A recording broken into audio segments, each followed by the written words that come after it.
Hello, once again. I am back for another review.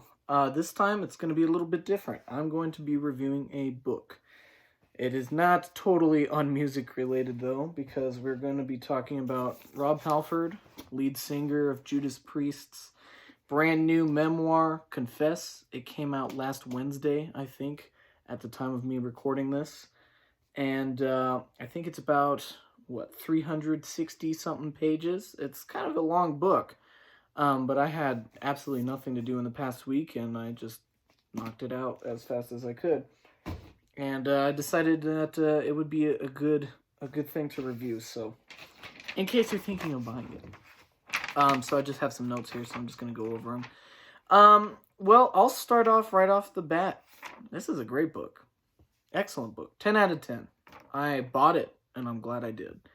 I think anyone can read this book. To be honest, if you're into autobiographies anyway, this would be something to check out. But it's different from other autobiographies or memoirs or whatever, because this one absolutely does not hold back on anything. All of it is true, and they put it in the front of the book. The only thing that they changed is names of people.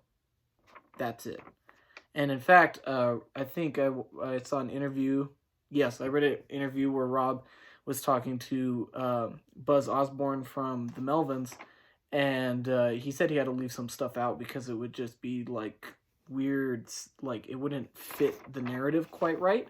So he could easily release another, 100 or so pages worth of stuff that he left out of here, which is crazy to me because this thing is jam-packed.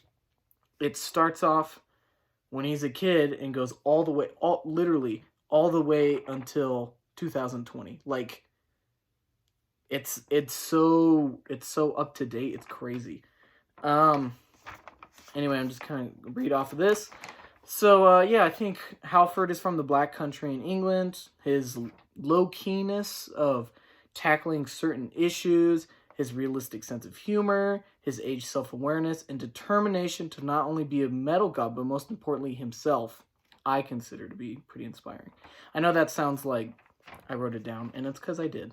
And I couldn't naturally segue into that. And at the end of the book, I felt as if Rob was an old friend of mine.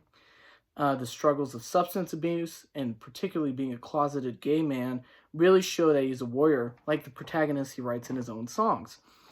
But those characters he created are examples of what he wanted to be. But I think over time, he is one of those characters. He 100% is one of the heroes that he was reading about in his sci-fi books and writing lyrics about. And I think that's why people call him the Metal God. Because I know that song is written about robots taking over the earth, but people call Rob the Metal God. And I can see why. He's just a larger-than-life frontman. He's an amazing person that was able to get through so much bullshit. And, I think if Rob were to teach anybody anything, it's better to confess and get everything that's in your head out on paper and just write it out. And he did that, and it just so happened to turn into a book. I know Shia LaBeouf did that, and that turned into that Honey Boy movie, which is all about him, excuse me. And it's just like, I don't know. You just see this guy who's a normal guy that just so happens to be the lead singer of Judas Priest. And he had so much bottled inside of him. And like I said, particularly being a closeted gay man. Because, Judas Priest were formed in 1969. And I think Rob's about to turn 70 years old. But for most of his life, up until 1998 or 1999, he had to keep all of his sexuality a secret. And reading about that is rough. And in this particular day and age, you don't necessarily have to worry about that in most places. I'm not going to say all places, but most places, you don't really have to worry about that. You can come out day one. And that's what he says. He said if Judas Priest started today, he could be gay day one. He could come out and say, oh yeah, I'm gay. Back then, no way. the publicity against his band, it would have totally ruined it. And as he said, he was worried that the other guys would get tarnished. Their reputation would just go boom. And he didn't want to do that to him. And yeah, it's just crazy. And like I said, he had to deal with so much stuff, and it's just like the drug abuse, the alcohol abuse in particular. And then, you know, he had to go to glory holes in Texas just to meet other people, and most of the time he would come back a failure. And I guess that's one thing I realized. Rob Halford is a horny bastard. My God. Nothing. I'm not saying it's a bad thing, but Jesus Christ, dude.